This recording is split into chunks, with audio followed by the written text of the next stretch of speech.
I'm going to change this Vanarama National League North side Farsi Celtic to have the maximum reputation possible in the game. And in the South Division, I'm going to give Bath City perfect facilities all the way from training to youth recruitment, 20 out of 20 on each. I'm not changing the stadium though, as that's for a future experiment. Now, in theory, the 5-star worldwide reputation should allow the club to attract way better players than what it would at that kind of level from what their reputation usually is. But perfect training facilities will not only allow the club in question to be able to train better players, in fact actually improve the players that they've got, but also the youth recruitment 5-star will actually allow them to bring in better youth academy prospects, and being the fact that we're in England should allow them to bring in the best players possible at this league and probably far greater into the future, which means they might be able to sell them for some cash. Which club will be more successful in the long run from the superpower I have given them, and who will progress further up the leagues?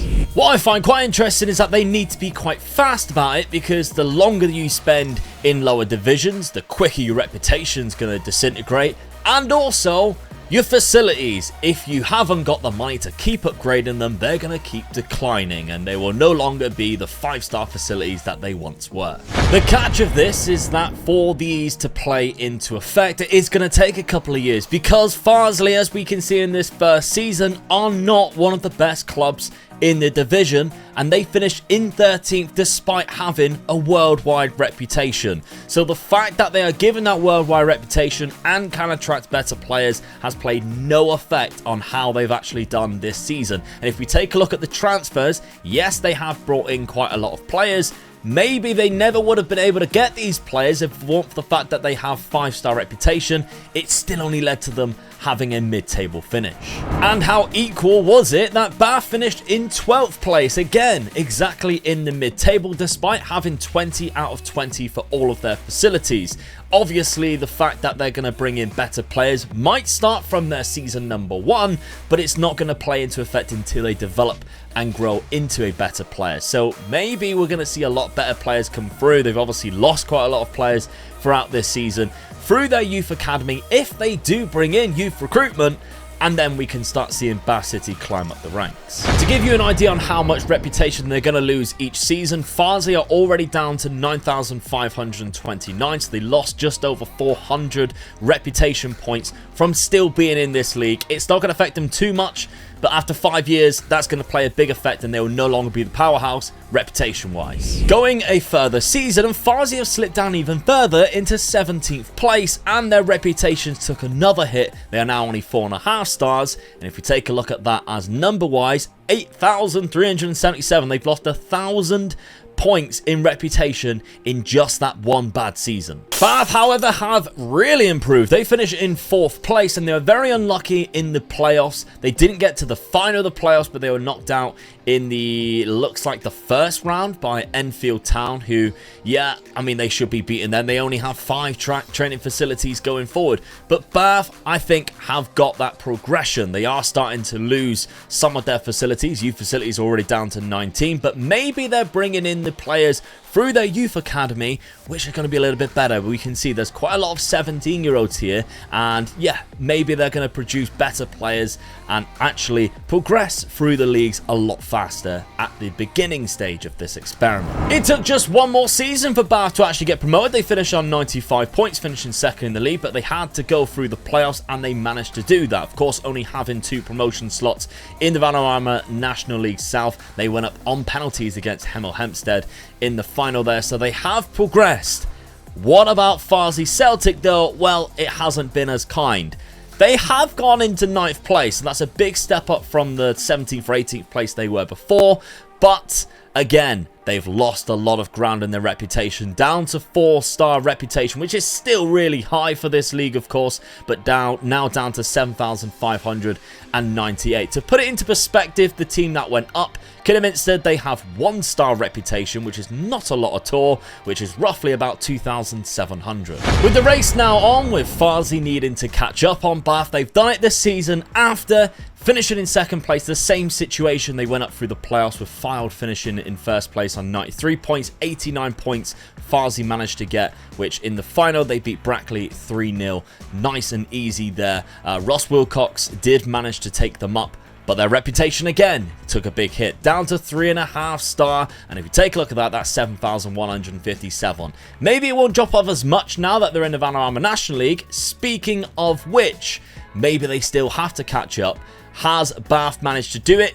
No, they have managed to avoid relegation. In fact, they did really well. They finished in 7th place, which is absolutely fantastic. They've got a good player who is scoring them a lot of goals, who they've signed recently on a loan deal. So having that training facility is going to be a lot more attractive for players to want to come on loan and for clubs to actually loan the players to them. That's going to be another benefit that they're going to have, having these almost perfect facilities now. You can see down to 19 and 19 on 2 of them, but the youth recruitment and junior coaching is still really high. And the player situation that they're going to get, they're going to find themselves having a lot of 16 and 17-year-old players who are coming through and are really good. And they're actually loaning a few of these players out, which is fantastic because it means they're being smart about it. And maybe they're not going to start selling a lot of players yet, but they have started making a little bit of cash for themselves.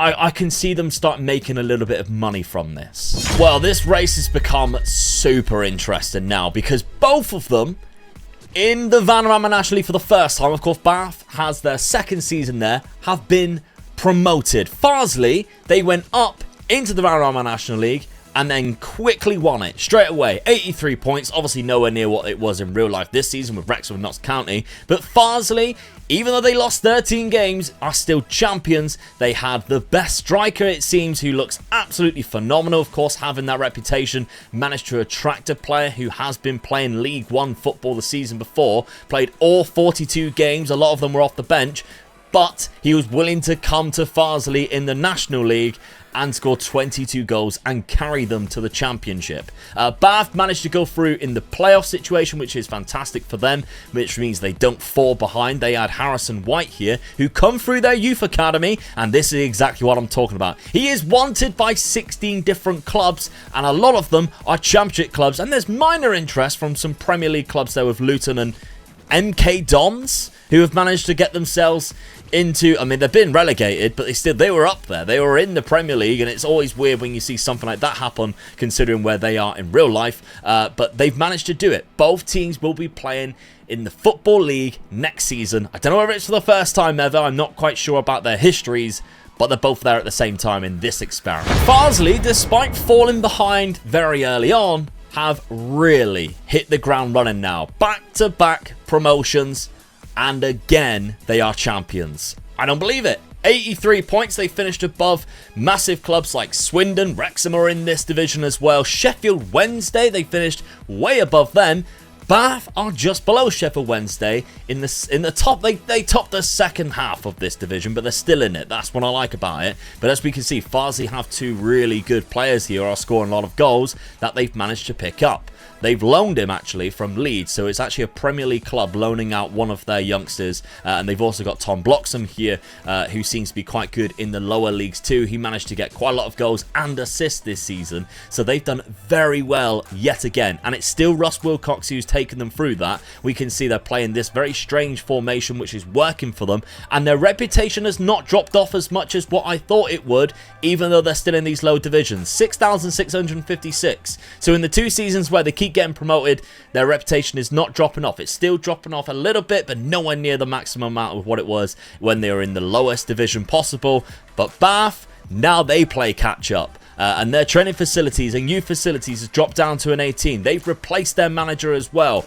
Are they going to be falling behind just on the simple fact that they cannot create that same amount of reputation as what Farsley Celtic are doing? They've got some really good players who are valued quite high here. Andrew Bishop is another one who is wanted by quite a lot of clubs. And if we take a look at their transfers, 750k on the outs.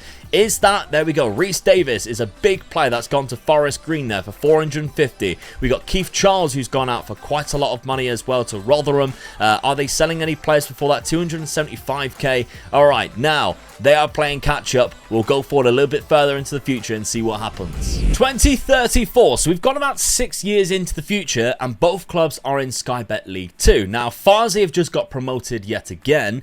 Bath are in 4th place, and they actually lost in the playoff final against Wrexham. Very unfortunate 2-1 there. But we can see they did go up. They went up 2 seasons previously into Sky Bet League 2 automatically in 3rd place, and then came straight back down in 21st place. They're back down to around about 17 youth and training facilities. Their youth and junior recruitment, though, still really good. Their transfer-wise, they're selling a lot of players for good money. £2 million here. They sold a player for 1.4 million. Looks quite decent, especially for their level, considering they might not be using him as a first-team player. It's just good money so that they can actually reinvest. £425,000 there for Terrence Miles. It's not a regen, but they're still making good money. So I'm quite intrigued. And they've also... Has this guy come through their youth academy? He's Icelandic. He's come through their youth academy. He's ended up being sold to Wigan recently for 1.1 million after going to Udinese from Bath City. So that's absolutely bonkers. He's a very good right back, especially for just 22 years of age, and he's Icelandic. So Bath, they have the ability to produce these players. Farsley, though, they look like they could be in trouble. The reason why I say that is they actually have a bit of a loan debt. So Farsley, they also only have 2.5-star reputation now. It's dropped off that much. They have £4.7 million loan debt. They are going back up with Matt Taylor, but it doesn't look great. And they're not really reinvesting in their training or youth facilities. They're actually not even playing at Farsley's ground. They're playing at Halifax's stadium as well. Let me know if you know whether that's more of a local club, and obviously probably because they don't have the money to give a better stadium, so they probably didn't qualify wanting to play in League 2. They've made 3 seasons in Sky Bet League 1. They went down into Sky Bet League 2. They had a season where they finished in 8th place, and now they gained promotion. I've gone forward another 4 years, and it's not looking good for Farsley. They're in the relegation zone of Sky Bet League 1 with Bath City sitting in 14th place there. So let's take a look at Farsley then. It seems they've actually lowered their loan debt. They got Hayden Mullins now as their manager. Only a 2-star reputation. And they have just been promoted back into this division. They've played a season there, so they went up and down. They've become a bit of a yo-yo club between Sky Bet League 2 and League 1. What about Bath, though?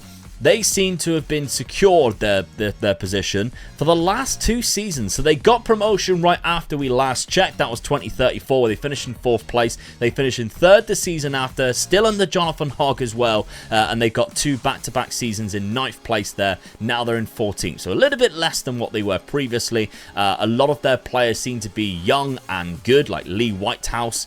Oh my god, so they're producing some unbelievable talents, because he is phenomenal. If they start playing him quite a lot next season, they might be in with a chance of promotion again, because again, they're producing some of the best players, and they seem to be like loaning players out, when really I would be looking to actually keep them and try and use them, because you still have great training facilities, playing them, giving them first team football. They have £20 million in their bank as well. £20 million.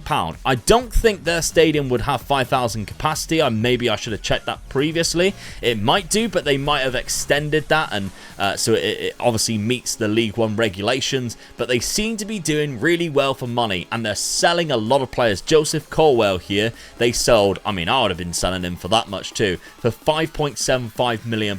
That looks a great bit of business from them. They also sold Courtney Kirk here for £3 million. Again, looks like a great decision, because it doesn't look like they're going to be world beaters, but it just gives you a lot of money to reinvest. It's just a shame the AI doesn't quite know what to do with money like that. Again, another £2.2 million here, because when you give a club a lot of money, as we've seen in previous experiments, it doesn't exactly work out how you would use that types of money. They sold a £4.7 million player here, goalkeeper. He looks phenomenal. He's actually moved on again from Liberia and England, yet he came through the Bath Youth Academy. I love the fact that they have those second nationalities. He actually looks phenomenal, and he's got 50 cats for Liberia as well. Well, there was one last push for Farsley to get themselves into a higher division than what they've ever been before, but they've got relegated from Sky Bet League 1, which, again, a yo-yo club. They're down to that 2-star reputation. They've just sacked their last manager. Was that Hayden Muller? It was. So they've sacked him after 4 years in charge when we were previously here. Of course, we're in 2042 now. And their reputation has almost plummeted, 4,500. It's still one of the highest in the league. I mean, I'll take a class. I mean, Plymouth Argyle, they're classically in this division. It's very similar to what they would be in this league. Maybe like the likes of QPR is going to be slightly higher because, of course, they've been in the Premier League. They're quite a well-known club, but considering they've come from a division like where York was, where York is roughly about the same, they've held on to that reputation and never managed to go higher. But some of you might have seen already, where's Bath City? Well, it's been a little bit better for them. We go into the Championship where we can see Bath in 20th position, and they've been there for a couple of seasons in the Championship. This is their 3rd season there, and they got Tendon Mengi as their manager, which is the Manchester United centre-back at the start of the game. He is the manager, age 40 there at Bath City, which is quite weird, but still. They have a loan debt of 89 million with 32 million estimated. So are they planning on building like a stadium, I guess? Possibly. Is that the stadium increased to 8,800? Right, okay, so they've been keeping increasing it. I'm not sure why they have that big of a loan debt. That's kind of worrying, I guess. But they still have £2 million in the budget. Are they selling players still? Are they just keeping them for themselves? £4.8 million there. They're selling, like this guy here, Ivan, again, come through their youth academy. Looks quite decent. They are producing players then. They are 900k, £8.75 million. That's the season we last seen it. So they're not selling as much as what they have been, but is that because they're using players now? They've got a 20-year-old here. He's on loan, so that doesn't count. He's Manchester United. Where's their most expensive here? No, they're just signing players. And this guy actually played for Farsley as well. Did they buy him from Farsley? They went in, yeah, he loaned into Bath from Manchester United or Watford, whoever he was at. He went to Farsley for a season, did quite well, and then he signed for Bath. So this guy's actually played for both. But they're not exactly produced. Lee Whitehouse is the guy from previously, right? Yeah, he is. Why aren't they playing him? Like, this guy's phenomenal. They're just not using it. Only 15 appearances and 16 off the bench. You should be using that guy. If you were using him, you might... he didn't do that well. You might be getting a little bit better. But, yeah, Bath, this is kind of where... That's the reason why they're not using a formation where he's suited. This is kind of where this experiment's going to end. This is probably as big as where this facilities is going to take them. I very much doubt they're going to go any further. We've gone 20 seasons now. The race is pretty much run. Farsley are not going to catch Bath. Farsley are going down to Sky Bet League 2. They got a hell of a lot of problems. It's just going to take like divine intervention for them to actually come up and progress now. Whereas Bath, their facilities are going to keep them going. So if we're going to look at this experiment out of reputation versus facilities for a lower league club, facilities wins quite easily. What else do you want to see? Let me know down in the comment section, and why not check out this one where we put £1 billion against 3 Wonder Kids.